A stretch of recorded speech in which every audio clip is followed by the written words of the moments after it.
이 시간에는 평강을 얻는 방법이라는 제목으로 잠시 말씀을 좀 생각해 보고 싶습니다. 골로새서 3장 15절부터 제가 말씀을 봉독하겠습니다.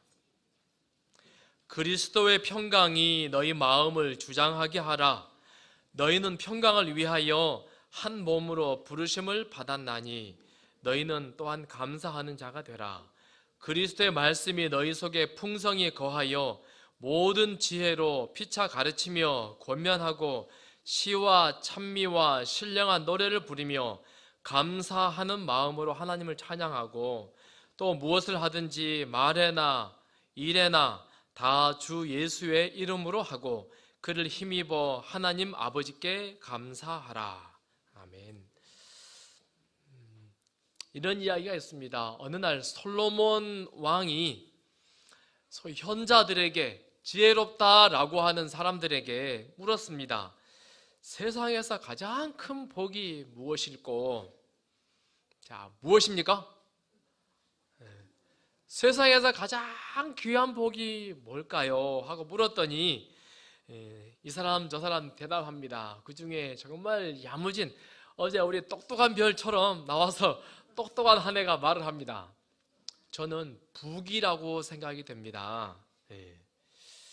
돈만 있으면 어떤 견고한 성도 그리고 어떠한 힘도 다 소유할 수 있기 때문입니다.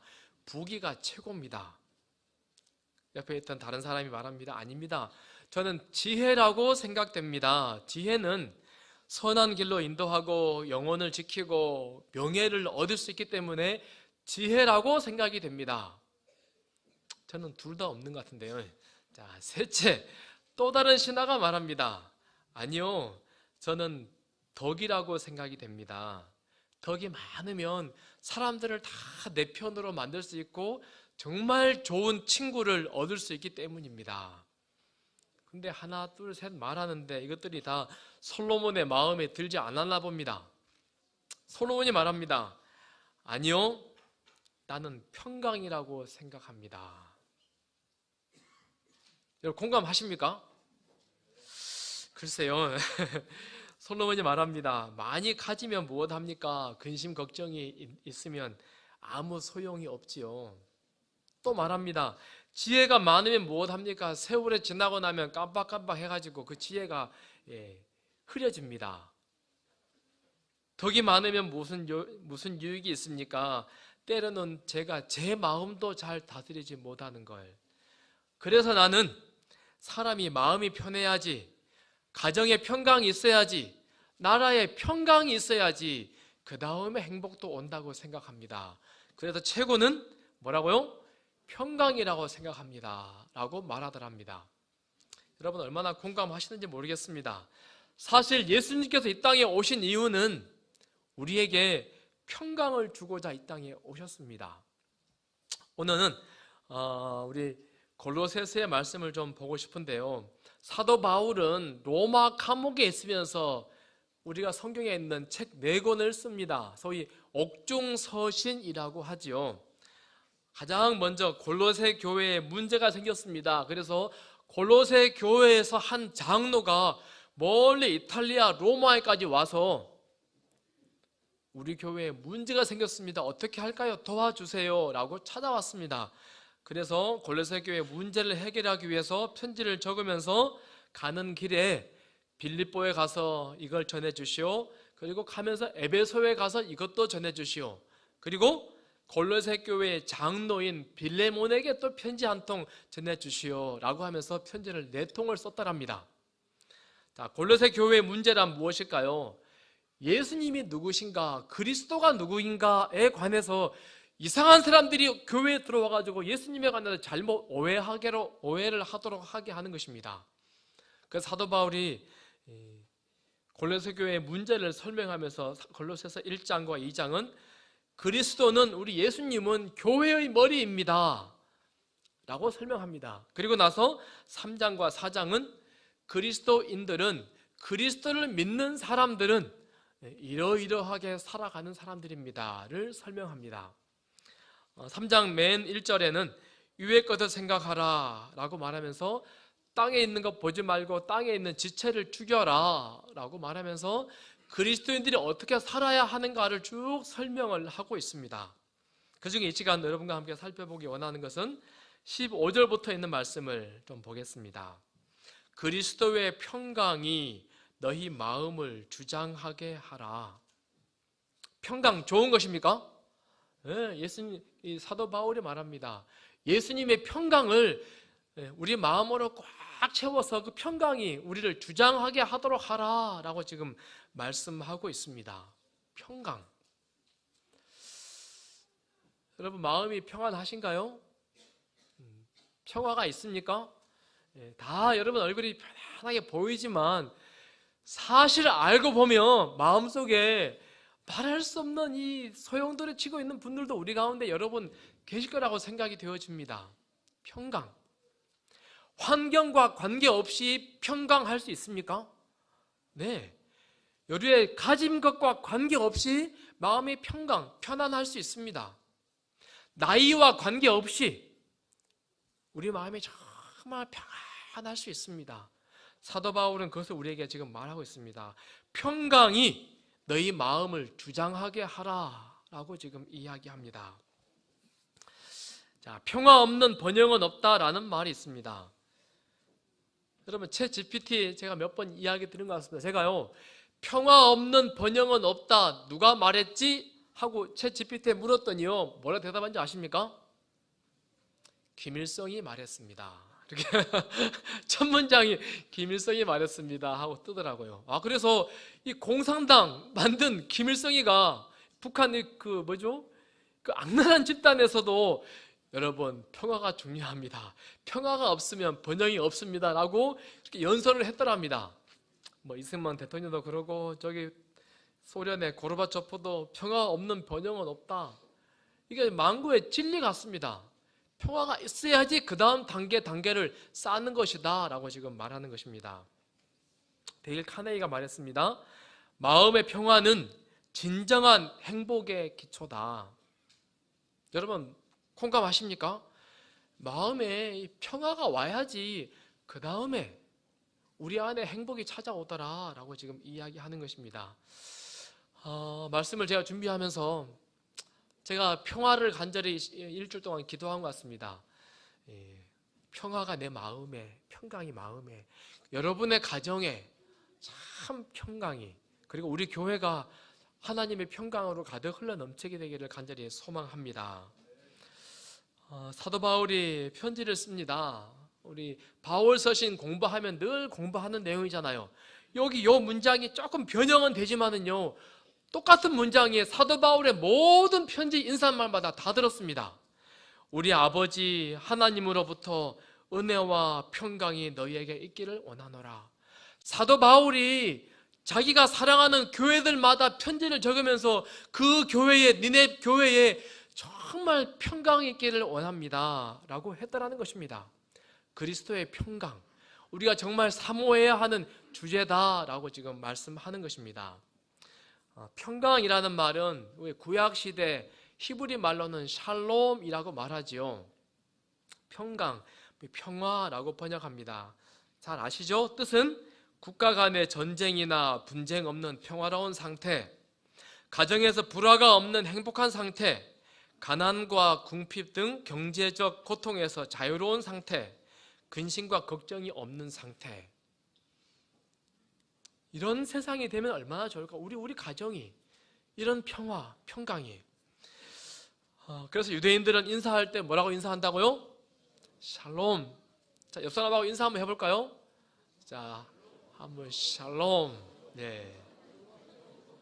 그런데요, 이스라엘 사람들 인사할 때 말로만 하지 않는답니다. 처음 보는 사람들한테는 악수로 샬롬 한답니다. 그런데요, 좀 안다 그러면 어떻게 할까요? 뽀뽀합니다. 키스하고 안으면서 샬롬 샬롬 샬롬 이렇게 한답니다. 여러분 뭐 하라 그러면 좀 부담되겠죠? 예, 옆에 남녀 앉은 분들은 더 그럴 것 같습니다. 아니 남자끼리도 그러네, 그렇죠? 예. 그러나 그렇게 샬롬 하면서 인사한다는 말이 무슨 말이에요? 정말 당신이 평강, 평안하기를 바랍니다 라고 하는 간절한 마음으로 그렇게 인사하는 것입니다. 우리 신약시대에 와서는 성경이 에이레네라고 하는 말로 샬롬, 이 평강을 기록하지만 사실 원뜻은 같은 의미를 그렇게 적고 있습니다. 그런데 평강이라고 우리가 생각해보면서 꼭 잊어버리지 말아야 하는 주제가 하나 있는데, 이 평강이 무엇의 평강이에요? 그리스도의 평강입니다. 성경은요, 평강을 말하지만 그 앞에 꼭 하나님의 평강, 그리스도의 평강이 너희에게 있기를 원한다라고 이야기합니다. 골로새 3장 15절, 그리스도의 평강이 너희 마음을 주장하게 하라. 누구의 평강이요? 하나님의, 그리스도의 평강이. 내 마음의 내면이 너무 복잡합니다. 근심 걱정이 많습니다. 인간관계가 복잡해요. 그래서 가끔 TV 보면은 자연인 나옵니다. 어떻게 합니까? 다 놔두고 깊은 산속으로 들어가면 내가 참 좋습니다 라고 말합니다. 우리 교인 중에도 그런 분 계십니다. 예수님 재림 준비 잘 한다고 어디로 가요? 도시를 떠나고 한적한 산으로 깊숙이 들어가서 거기서 뭔가 살아보겠다라고 말합니다. 그런데요, 그들이 추구하는 그 평강이란 근원이 누구예요? 그리스도. 그 평강을 누가 주세요? 혼자 골방에 들어가서 참선한다 그러고 손 딱 펴고 마음을 비운다고 평강이 오는 것이 아니고, 그 평강은 누가 주는 것? 그리스도께서, 하나님께서 주시는 것이다 우리에게 이야기하고 있습니다. 고린도전서 1장 3절도 마찬가지입니다. 하나님, 우리 아버지와 주 예수 그리스도로부터 은혜와 평강이 있기를 원하노라. 사도 바울은 계속 반복합니다. 너에게 평강이 있기를 원하는데 그 평강의 근원이 누구? 하나님으로부터, 그리스도로부터 오는 평강을 원한다 말합니다. 이사야 9장 6절, 이는 한 아기가 우리에게 낳고 한 아들을 우리에게 주신 바 되었는데 그의 어깨에는 정사가 메었고 그의 이름은 기묘자라, 모사라, 전능하신 하나님이라, 영존하시는 아버지라, 평강의 왕이라 할 것임이라. 우리 예수님이 누구라고요? 평강의 왕. 평강의 왕이다 라고 하는 말의 다른 말은요, 당신의 백성들에게 평강을 주시는 분이 우리 예수님이시다. 평강을 주기 위해서 이 땅에 오셨다라고 지금 말하는 것입니다. 그리고 그분이 이 땅에 오셨습니다. 그리고 말씀합니다. 평안을 너희에게 끼치노니 곧 나의 평안을 너희에게 주노라. 내가 너희에게 이르는 것은 세상이 주는 것과 같지 아니하니라. 너희는 마음에 근심하지도 말고 두려워하지도 말라. 예수님은 무엇을 주시는 분이세요? 평강을 주는 분이십니다. 우리 마음에 갈등이 있고 고민이 있고 막 소용돌이 치거든 주님께 무릎을 꿇고, 하나님, 예수님, 당신은 우리에게, 나에게 평강을 주시는 분이십니다. 이 시간 나에게 평강을 주소서, 나에게 그 소용돌이 치는 이 마음을 잠재워 주소서, 그분께 기도하는 것이다 라고 우리에게 이야기하는 것입니다. 부활하신 예수님께서 이 땅에 오셔서 사람들 앞에 서셔서 또 첫마디입니다. 그날 후 안식 후 첫날 저녁 때에 제자들이 유대인들을 두려워하여 모인 곳에 문들을 닫았더니 예수께서 오사 가운데 서서 이르시되 너희에게 무엇이? 평강이 있을지어다. 다시 말하면요, 사실 이런 성경절이 정말 많아요. 예수님은 계속해서 제자들에게, 당신의 백성들에게 너희에게 평강을 주고 싶다, 평강을 계속 반복해서 말씀하십니다. 왜요? 이 세상에는 평화가 없기 때문입니다.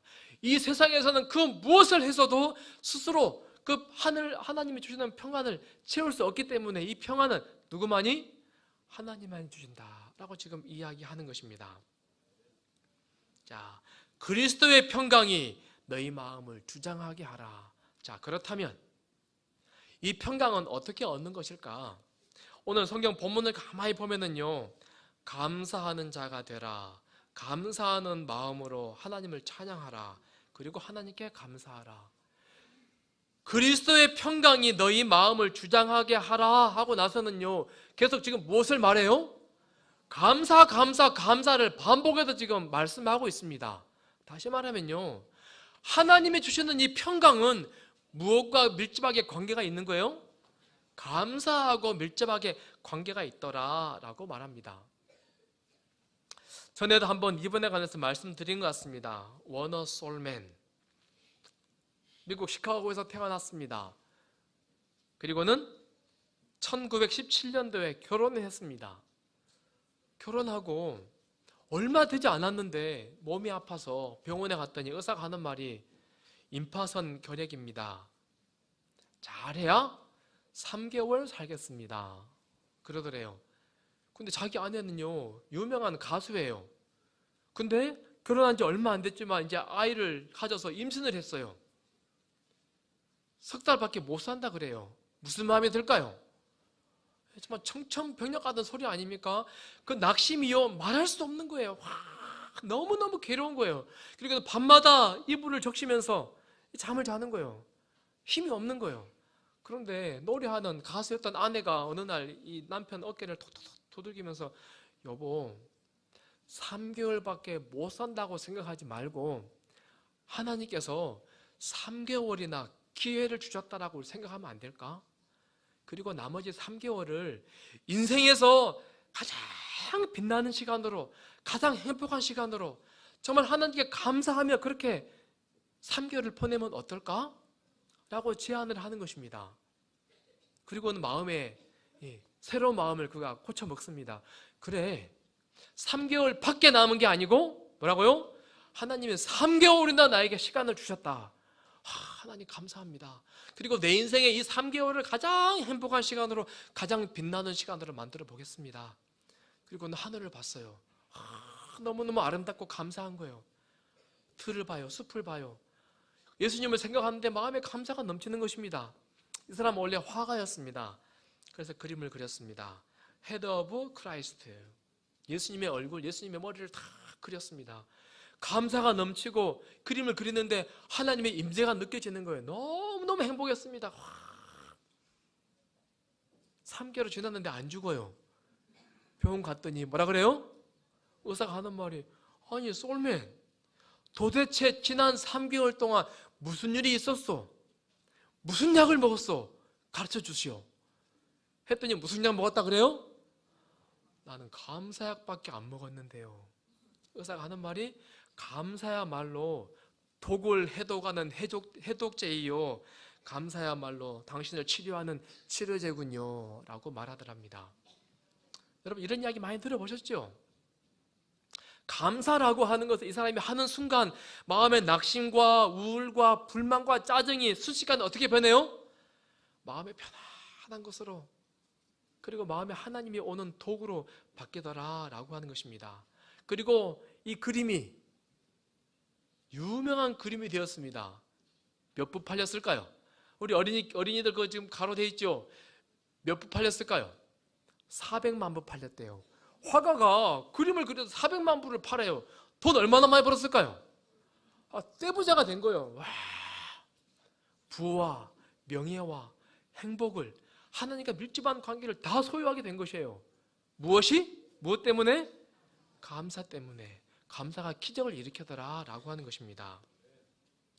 그렇다면 우리는 무엇을 감사해야 될 것인가? 수많은 감사의 제목들이 있는 것 같습니다. 그 옛날에 플라톤이라고 하는 철학자가요, 나는 너무너무 감사해 하면서 그가 감사 이야기가 있는데요, 그가 감사한 첫 번째는요, 세상의 많은 만물 중에, 민물들 중에 내가 사람으로 태어난 것, 와, 감사합니다. 수많은 사람들 중에 내가 헬라인으로 태어난 것, 와, 너무너무 감사합니다. 자부심이 대단하죠? 헬라인 중에서도 내가 남자로 태어난 것, 와, 너무너무 감사합니다. 여러분은 무엇이 감사합니까? 우리가 그리스도인을, 예수님을 알게 된 것 참 감사하죠? 시편 136편에 이렇게 말합니다. 우리를 우리의 대적에게서 건지신 이에게 감사하라. 그 인자하심이 영원함이로다. 모든 육체에게 먹을 것을 주신 이에게 감사하라. 그 인자하심이 영원함이로다. 우리 시편 136편 읽어보면요, 진짜 감사가 넘칩니다. 매 절마다 하나님 감사합니다, 감사합니다, 감사합니다를 반복하고 있습니다. 수많은 감사의 제목들이 있습니다. 세상 사람들도 서점에 가도 감사에 관한 참 많이 말하고 있습니다. 우리는 무엇을 감사해야 될까요? 세상 사람들이 감사하는 그 주제와 우리의 감사의 주제가 똑같아야 될까요? 그리스도인들은 좀 더 높은 감사를 해야 한다고 생각이 됩니다. 그리스도인들은 조금 더 큰 감사를 해야 한다고 생각합니다. 그 큰 감사, 높은 감사가 무엇입니까? 많이 있지만 저는 특별히 24절에 대적에게서 건지신 이에게 감사하라. 우리의 대적이 누굽니까? 아무개 장로님, 아무개 집사님의 대적이 누굽니까? 사단 마귀 아닙니까? 마귀로부터 우리를 구원하신 하나님께 감사하라. 영원한 멸망으로부터 우리를 구원하신 하나님께 감사하라. 죄로부터 나를 구원하신 하나님께 감사하라. 성도가 감사해야 하는 첫 번째 감사, 이것이어야 된다고 믿습니다.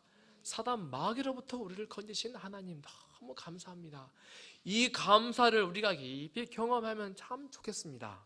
그리고 모든 육체에게 먹을 것을 주신 이에게 감사하라. 여러분 아침 다 드시고 오셨나요? 밥이 없어 못 먹은 분 계십니까 혹시? 냉장고에 가득 찬데 우리 늦잠 다니라고 못 먹은 분 계시죠? 우리의 필요를 하나님이 다 공급해 주십니다. 내가 열심히 일한다고 일하지만은 궁극적으로는 그분께서 채워주시기 때문에 내가 지금 살아가는 것 아니겠습니까? 그리스도인의 감사는요, 하나님께로 향해야 합니다. 밥 먹을 때도 감사합니다. 누구에게? 하나님께로. 내가 발 한 발짝 한 발짝 뛰는 것도 하나님께 감사하는 것입니다. 하나님께 감사할 때 하나님의 평화가 우리에게 주어지는 것입니다. 제가 이 사진을 보고 참 마음에 감동이었습니다. I never lose. I wither win or learn. 뭐예요? 나는 절대로 실패하지 않습니다. 나는 성공하거나 배웁니다. 멋있는 말 아닙니까? 누굽니까 이 사람? 넬슨 만델라 대통령이죠. 우리 이 만델라 대통령하고 우리 누구죠? 김대중 대통령하고 참 비슷합니다. 억울하게 감옥 갔지만은 나와가지고 노벨상도 받고 대통령도 됐어요. 마찬가지입니다. 1962년도에 반역죄로 체포되어 가지고 이 사람은 27년간 감옥 살았어요. 그것도 아프리카, 남아프리카 공화국의 감옥. 어떨까요?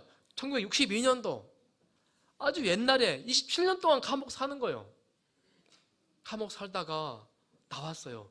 출소한 지 3년 만에 노벨 평화상을 받습니다. 그리고 그 이듬해에 남아프리카 최초로 흑인 대통령이 됩니다. 출소를 했는데요, 너무너무 건강한 거예요. 사람이. 기자들이 묻습니다. 아니 다른 사람은 감옥 가면 5년만 있다 와도 쭉 초췌해가지고 오는데 이렇게 건강하게 비결이 무엇입니까? 했더니 넬슨 만델라가 하는 말이, 나는 감옥에서 매일 하나님께 감사했습니다. 날마다 창살 넘어 하나님을 보고 감사하고, 날마다 땅바닥을 보고 하나님께 감사했습니다. 날마다 밥을 먹을 때마다 하나님 맛있는 밥을 주셔서 너무 감사합니다. 이 힘든 고역장 가서 교화형 노동할 때에도 하나님 나로 하여금 운동하게 해주셔서 감사합니다. 열심히 그렇게 감사했답니다. 그랬더니 어떻게 됐어요? 이렇게 체력이 좋아졌다고 이야기하는 것입니다. 감옥에서도 감사했더니 기적이 일어나서 그가 정말 아름다운 체력을 유지했습니다. 그의 마음에 하나님께서 뭘 심어주신 거예요? 하늘의 평강을 가득 넣어주신 것입니다. 그리고는 그가 기적을 만들 수 있는 아름다운 도구가 되었더랍니다. 그리스도의 평강이 너희 마음을 주장하게 하라. 이 평강을 얻으려면 뭐 하는 사람이 되어라? 감사하는 사람이 되어라 라고 했습니다. 그런데요 16절부터는요 그리스도의 말씀이 너희 속에 풍성히 거하여 감사하는 사람이 되어라 라고 말합니다. 세상에 수많은 것들을 감사할 수 있습니다. 꽃을 보고도 감사할 수 있고, 친구를 보고도 감사할 수 있고 하늘을 보고도 감사할 수 있습니다. 그런데요, 오늘 본문은요, 그리스도의 말씀이 너희 속에 풍성히 거하여 감사하는 사람이 되어라 라고 이야기합니다. 다시 말하면요, 더 큰 감사, 더 깊은 감사를 하라 라고 지금 우리에게 말씀하는 것입니다. 말씀이 풍성할 때에 하나님이 어떤 사람, 어떤 분인지를 깊이 이해하게 될 때에 더 큰 감사, 더 깊은 감사를 우리가 하게 되더라 라고 하는 것입니다. 내년도 우리 교회의 비전입니다. 예수, 그분의 이야기. 한번 따라해 보실까요? 예수, 그분의 이야기. 무슨 얘기입니까? 우리 내년도에 우리 빛고올 모든 성도들의 예수, 그분의 이야기를 많이 하면 좋겠다 라고 하는 게 내년도 우리 교회의 비전이고 목표입니다. 예수님 이야기 여러분 많이 하고 계십니까? 예수님 이야기를 많이 하면 좋겠습니다.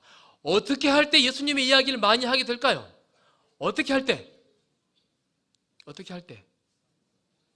어떻게 할 때? 적어놨잖아요. 말씀 묵상, 영적 친교. 예수님 이야기를 우리가 많이 하려면 성경 말씀을 많이 봐야 됩니다. 그래야지 내가 성경을 보니까 예수님이 나에게 이렇게 말씀하십니다, 그분의 이야기를 할 수 있는 것 아니겠습니까? 특별히 내년에는요, 우리 시대의 소망, 그 다음에 사복음서, 마태, 마가, 누가, 요한, 이 책 4권을 우리 교인들이 많이 읽고 묵상하는 그런 한 해가 되면 참 좋겠습니다. 그래서 어떻게 하면 우리 교인들이 말씀을 많이 묵상하고 말씀을 많이 나눌 수 있을까 하고 고민하면서요, 교회에서 우리 1월 1일부터 말씀 묵상을 할 수 있는 노트를 하나씩 드리겠습니다. 그리고는 시대의 소망이나 혹은 사복음서에 있는 말씀 한 절을 거기 넣고는 그 말씀을 깊이 묵상하고 성도들이 같은 말씀을 하루 종일 같이 이야기를 나누는 거예요. 그럼 여러분 단톡방에서도 오늘 내가 이 말씀 봤는데 이 말씀이 나에게는 이렇게 말씀하는 것 같습니다 하고 같이 말씀을 묵상하고 교회 와서도 그 말씀을 같이 이야기하는 그런 분위기가 되면 좋겠다라고 생각을 해봅니다.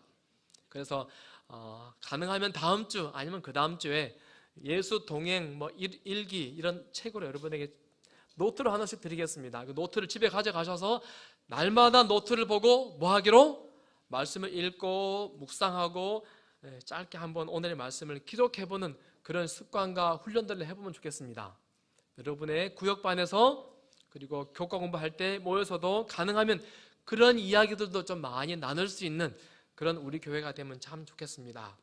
그리고 또 하나는 그분의 이야기가 되는 교회, 전도에 관한 말씀을 제가 다음에 더 말씀을 나누도록 하겠습니다. 다시 말하면 우리 안에 정말 살아있는 하나님 말씀이 풍성하면 우리가 하나님께 감사하게 됩니다. 그리고 그 감사로 인하여 하나님의 평강이, 그리스도의 평강이 우리 안에 흘러넘친다고 믿습니다. 그런 경험들을 더 많이 할 수 있는 2024년도 우리 교회가 되면 좋겠습니다. 그리스도의 평강이 너희 마음을 주장하게 하라, 감사하는 사람이 되어라 라고 말하면서 오늘 본문은 또 다른 이야기를 하고 있는데요, 시와 찬송과 신령한 노래를 부르며 하나님을 찬양하라. 다시 말하면 감사의 찬양을 하는 사람이 되어라 라고 말합니다. 감사의 찬양이 울려 퍼질 때에 우리 마음에 평강이 온다라고 지금 말씀합니다. 군대 가면은요, 군가를 배웁니다. 제가 그런 말씀을 드렸나 모르겠는데요, 우리 군대 가면은 우리 옛날 어른들 군가 어떻게 배웠습니까? 초코파이 사주면서 배웠습니까? 맞으며 배웠습니까? 우리 이은유 장로님 어떻게 배웠습니까? 그냥 알았습니까? 제가 군대 갔더니요, 막 때리면서 가르치더라고요. 낮에는 안 가르치죠. 낮에는 저녁에 잘 때 고참이 조용히 불러가지고는요, 한번 불러주고 해. 못 온다고 자꾸 때리고 키 앞주고 내일 저녁까지 외워갖고 와. 그리고 차라 그래요. 낮에는 다른 거 해. 보고 다음날 저녁 가면 외웠어 못 외웠어. 그렇게 우리는 군가 배웠습니다. 그런데요, 군가를 부르고 나면 무슨 마음이 들어요? 북한 사람이 아무리 싸움을 잘해도 내가 한번 이길 수 있겠다라고 용기가 생겨요. 힘이 생깁니다. 사나이로 태어나서 노래 부르면 내가 뭐가 된 것 같아요? 여자분들도 뭐가 된 것 같아요? 사나이가 된 것 같아. 노래를 제가 못하니까 안 부릅니다. 그러잖아요. 노래는 힘이 있습니다. 능력이 있습니다. 그런데요, 세상에 그냥 노래도 힘이 있는데 무슨 노래? 찬양. 하나님께 감사하는 노래를 부르면 거룩한 영이 우리 마음에 들어옵니다. 그리고 우리로 하여금 신령한 사람이 되게 하고 그리스도의 평강이 우리 마음에 다 스며들게 한다라고 하는 것입니다. 하나님의 백성들은 외로울 때, 짜증이 나고 속상할 때, 화가 날 때 뭐 해야 돼요? 찬양하는 것입니다. 감사의 찬양을. 사실 제가 말씀 준비하면서 제가 우리 감사 있잖아요. 날 구원하신 주 감사. 참 제가 많이 불렀습니다. 찬미가도 가사도 좋지만은요, 그 가사에다가 멜로디를 갖다 붙이면 은혜가 고비됩니다. 많이 경험해 보셨죠? 마찬가지입니다. 시와 찬송과 신령한 노래를 부르며 감사하는 마음을 가질 때에 우리 마음에 그리스도의 평강이 우리 마음을 주장하게 합니다. 사랑하는 우리 빛고울 모든 성도들이 정말 찬양을 많이 함으로 우리 마음에 감사가 넘치고 하나님만이 주시는 그 평강을 다 소유하게 되기를 간절히 소망합니다. 하박국 3장 17절, 비록 무화과 나무가 무성하지 못하며 포도나무에 열매가 없으며 감람나무에 소출이 없으며 밭에 먹을 것이 없으며 우리의 양이 없으며 외양간에 소가 없을지라도 나는 여호와로 말미암아 즐거워하며 나의 구원의 하나님으로 말미암아 기뻐하리로다. 여러분, 이럴 수 있습니까? 없고 다 없어요. 그런데 뭐해요? 기뻐해요. 즐거워합니다. 그런데요, 그 다음 절에 뭐라 적혀있는지 아세요? 주 여호와는 나의 힘이시라. 나의 발을 사슴과 같게 하사 나를 나의 높은 곳으로 다니게 하시리로다 하고 나서는 이 노래는, 자, 이게 뭐란 말이에요? 지금 노래랍니다. 없고 그러나 나는 뭐합니다? 기뻐하고 즐거워하고 행복합니다. 이게 뭐라고요? 지금 노래랍니다. 감사의 찬송입니다. 하나님을 찬양하는 찬양입니다. 우리 빛고울 성도들이 이런 감사의 찬양들, 내 신세를 한탄하고 이래서 힘들고 저래서 힘들고 누구 때문에 힘들고 뭐 때문에 힘들고 여러 가지 이유들을 많이 이야기할 수 있습니다. 그러나 하박국 선지자는 그럼에도 불구하고 나는 기쁩니다, 즐겁습니다 하고 노래하며 찬양하는 그런 모습, 우리 빛고울 성도들 가운데 많이 경험되어지기를 간절히 바랍니다. 우리 지난주에 김연철 목사님, 우리 평신도학교 우리 젊은 강사 목사 있잖아요. 목사님이 그러더라고요. 제가 개인적으로 이야기하지 않는데 그 교회 이야기를 제가 들었어요. 그 교회는요, 일주일 동안 성경 한 절 주고 다 묵상하게 하고 안식일날 와서 그 하게 한답니다. 그리고 또 하나 있는데요, 일주일 동안 노래 하나를 준답니다, 전 교인들에게. 그리고는 이 노래 계속 부르라고 해요. 그리고는 교회에 와서 우리하고 좀 달라 분위기가, 거기는 소그룹 할 때, 작은 교회 교공부 할 때 방으로 들어간답니다. 참 부럽죠. 그런 교회 다 자기 방에 들어가서 방에서 뭐 해요? 일주일 동안 부른 노래 자기 반원들끼리 악을 쓰고 다 같이 참여한답니다. 제가 생각만 해도 참 흐뭇한 미소가 지어집니다. 우리 성도들도 그런 어떤 분위기가 있으면 좋겠어요. 성도들이 참 좋아하는 찬양이 있어도 그 노래 부르면 흥이 나고 행복하고, 어떤 상황 속에서도 없고 없지만은 그럼에도 기뻐하고 즐거워합니다. 하나님 때문에.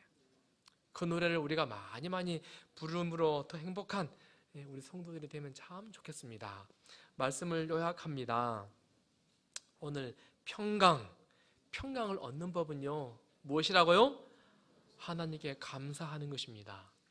내 마음에 어수선하고 불안하고 답답해요. 그러면 감사하는 성도들이 되면 좋겠습니다.